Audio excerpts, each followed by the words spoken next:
Welcome back as we continue this journey from Palm Sunday through the Passion of Christ of the week to the point where he is on the cross, is crucified, and resurrected.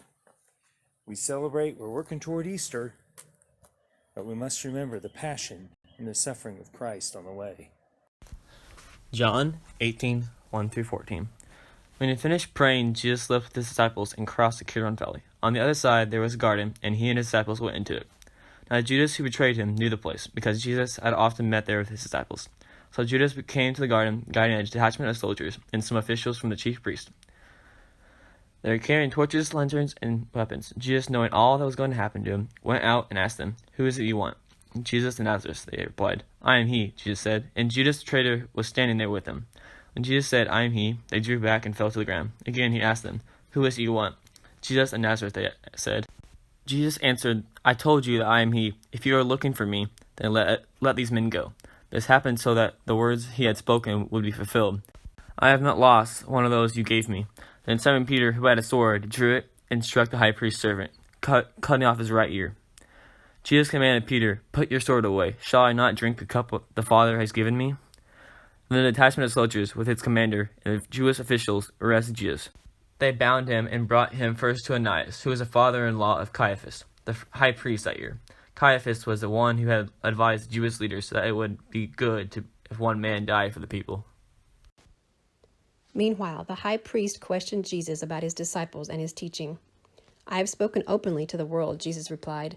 "I always taught in synagogues or at the temple, where all the Jews come together. I said nothing in secret. Why question me? Ask those who heard me. Surely they know what I said."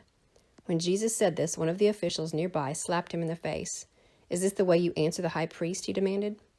"If I said something wrong," Jesus replied, "testify as to what is wrong. But if I spoke the truth, why did you strike me?" Then Annas sent him bound to Caiaphas, to the high priest. Meanwhile, Simon Peter was still standing there warming himself. So they asked him, "You aren't one of his disciples too, are you?" He denied it, saying, "I am not." One of the high priest's servants, a relative of the man whose ear Peter had cut off, challenged him, "Didn't I see you with him in the garden?" Again Peter denied it, and at that moment a rooster began to crow. Then the Jewish leaders took Jesus from Caiaphas to the palace of the Roman governor. By now it was early morning, and to avoid ceremonial uncleanness, they did not enter the palace, because they wanted to be able to eat the Passover. So Pilate came out to them and asked, "What charges are you bringing against this man?" "If he were not a criminal," they replied, "we would not have handed him over to you." Pilate said, "Take him yourselves and judge him by your own law." "But we have no right to execute anyone," they objected. This took place to fulfill what Jesus had said about the kind of death he was going to die. Pilate then went back inside the palace, summoned Jesus, and asked him, "Are you the king of the Jews?" "Is that your own idea?" Jesus asked. "Or did others talk to you about me?" "Am I a Jew?" Pilate replied. "Your own people and chief priests handed you over to me. What is it that you have done?" Jesus said, "My kingdom is not of this world. If it were, my servants would fight to prevent my arrest by the Jewish leaders. But now my kingdom is from another place." "You are a king, then?" said Pilate. Jesus answered, "You say that I am a king. In fact, the reason I was born and came into the world is to testify to the truth. Everyone on the side of truth listens to me." "What is truth?" retorted Pilate. With this he went out again to the Jews, gathered there, and said, "I find no basis for a charge against him. But it is your custom for me to release to you one prisoner at the time of the Passover. Do you want me to release the king of the Jews?" They shouted back, "No, not him. Give us Barabbas." Now Barabbas had taken part in an uprising. Then Pilate took Jesus and had him flogged. The soldiers twisted together a crown of thorns and put it on his head. They clothed him in a purple robe and went up to him, saying again and again, "Hail, King of the Jews!" And they slapped him in the face. Once more, Pilate came out and said to the Jews gathered there, "Look, I am bringing him out to you to let you know that I find no basis for a charge against him." When Jesus came out wearing the crown of thorns and the purple robe, Pilate said to them, "Here is the man." As soon as the chief priests and their officials saw him, they shouted, "Crucify, crucify!" But Pilate answered, "You take him and crucify him. As for me, I find no basis for a charge against him." The Jewish leader insisted, We have a law, and according to that law he must die, because he claimed to be the Son of God." When Pilate heard this, he was even more afraid, and he went back inside to the palace. "Where do you come from?" he asked Jesus. But Jesus gave him no answer. "Do you refuse to speak to me?" Pilate said. "Don't you realize I have power either to free you or crucify you?" Jesus answered, "You would have no power over me if it were not given to you from above. Therefore, the one who handed me over to you is guilty of greater sin." From then on, Pilate tried to set Jesus free, but the Jewish leaders kept shouting, "If you let this man go, you are no friend of Caesar. Anyone who claims to be a king opposes Caesar." When Pilate heard this, he brought Jesus out and sat down at the judge's seat, at a place known as the Stone Pavement, which in Aramaic is Gabbatha. It was the day of preparation of the Passover. It was about noon. "Here is your king," Pilate said to the Jews. But they shouted, take him away, crucify him." "Shall I crucify your king?" Pilate asked. "We have no king but Caesar," the chief priests answered. Finally, Pilate handed him over to them to be crucified.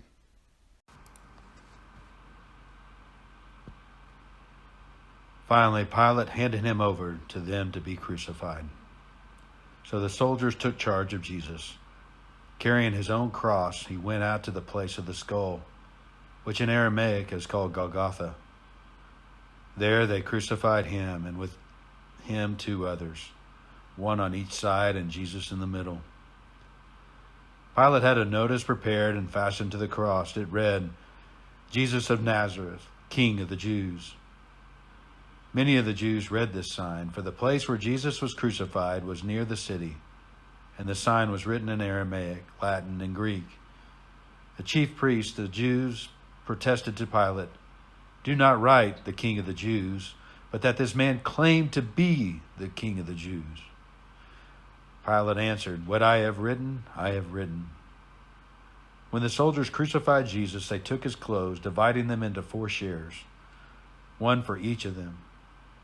With the undergarment remaining, this garment was seamless, woven in one piece from top to bottom. "Let us not tear it," they said to one another. "Let us decide by lot who will get it." This happened that the scripture might be fulfilled, that said, "They divided my clothes among them and cast lots for my garment." So this is what the soldiers did. Near the cross of Jesus stood his mother's sister, Mary, the wife of Clopas, and Mary Magdalene.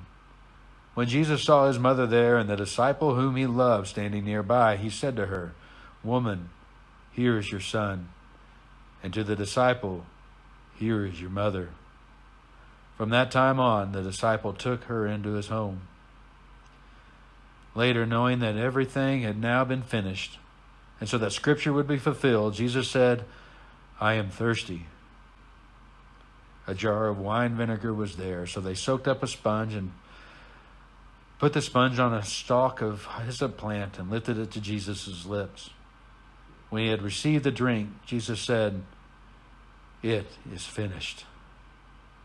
With that, he bowed his head and gave up his spirit. Now it was the day of preparation, and the next day was to be a special Sabbath, because the Jewish leaders did not want the bodies left on the crosses during the Sabbath. They asked Pilate to leave the legs broken and the bodies taken down. The soldiers therefore came and broke the legs of the first man who had been crucified with Jesus, and those of the other. But when they came to Jesus, they found that he was already dead, and they did not break his legs. Instead, one of the soldiers pierced Jesus' side with a spear, bringing a sudden flow of blood and water. The man who saw this has given testimony, and his testimony is true. He knows he tells the truth, and he testifies so that you may believe. These things happened so that the scripture would be fulfilled. Not one of his bones would be broken. And as another scripture says, they will look on the one they have pierced. Later, Joseph of Arimathea asked Pilate for the body of Jesus. Now Joseph was a disciple of Jesus, but secretly, because he feared the Jewish leaders, with Pilate's permission, he came and took the body away. He was accompanied by Nicodemus, the man who earlier had visited Jesus at night. Nicodemus brought mixture of myrrh and aloes, about 75 pounds. Taking Jesus' body, the two of them wrapped it with the spices in strips of linen. This was in accordance with the Jewish burial customs. At the place where Jesus was crucified, there was a garden, and in the garden a new tomb in which no one had been laid. Because it was the Jewish day of preparation, and since the tomb was nearby, they laid Jesus there.